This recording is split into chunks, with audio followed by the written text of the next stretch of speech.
What's good, it's your boy CJ Goodfellow. We back with the boxing clinic and more. Y'all know what it is. We back on the super official boxing grind. Got a few more videos lined up for early morning grind. We kind of been getting away from it, but we back. You know what it is. Early morning grind.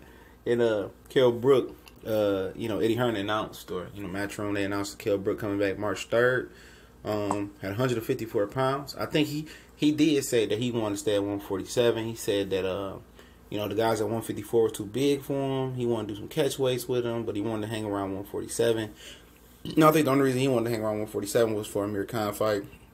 Then when Amir Khan laid the gauntlet down and ran like a little punk and said that he only gonna fight Kell Brook if he left Eddie Hearn. Kell Brook wasn't leaving Eddie Hearn, so Kell Brook decided to move up to 154 pounds, and he's rumored to fight in a comeback fight, actually Theophane, TMT fighter. That's a rumor. They said that Theophane said that he is approached by Eddie Hearn as being a possible opponent for Kell Brook March 3rd in a comeback fight. And of course, hopefully you guys aren't mad or even dumb enough to believe Kell Brook would jump right back in there with a guy like Saddam Ali or a guy like Lyman Smith. Of course, he's going to take an easy fight coming back, and it's a smart thing to do. And I think actually Theophane is okay opponent for him. I mean, who else can he will fight? And Theophane is now campaigning at 154 pounds, according to my sources. And make the fight happen. He's a known commodity. He's a tough little fighter. He gave Garcia a little run for his money. Broner did beat him up, so we expect for Kell Brook to do the same. But nobody knows if Kell Brook is actually the same functional fighter, even when he coming into the Errol Spence fight, where he looked good early on.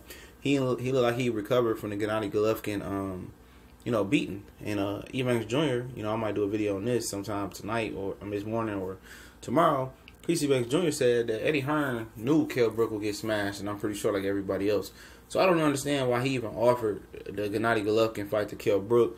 He should have just kind of dug in his pocket a little bit and compensated him and Jesse Vargas, and I think his career would have been totally different if he'd fought Jesse Vargas and then turned around and fight Errol Spence. That fight might be a little bit different, but all he seen was the dollar signs to fight Golovkin.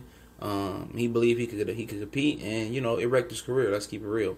But it seemed like he was cool versus Errol Spence early on, and then Errol Spence stepped it up and wrecked the body and started beating his face in, and his face fell apart. And I just don't trust it, man. I don't trust it. A lot of people say, "Oh, it's no brainer that Brook will beat Saddam Ali." I don't think it's a no-brainer. I favor Saddam Ali because he's going to be the more confident fighter. He's a more fresher fighter at this point, and he can punch. That's what people forgetting. He punched Kell Brook in the face, and how accurate he is, and he's a very skilled fighter. He's a more fluid mover in the ring, and he does a lot of good things. You can tell he's a really polished amateur fighter with a good background, and now becoming a polished professional fighter, now sitting down on his punches. And I think he could break Kell Brook face in, but I love to see Kell Brook and Ashley Theophane first, and I can make my assessment physically how Kell Brook is doing. We know he had a moment on the plane where he was drunk. He said he was depressed, and he had, when the plane landed wherever I think Germany or something like that, he was questioned by the police for being drunk and outlandish on the plane, him and a friend. And he didn't take the Errol Spence loss well.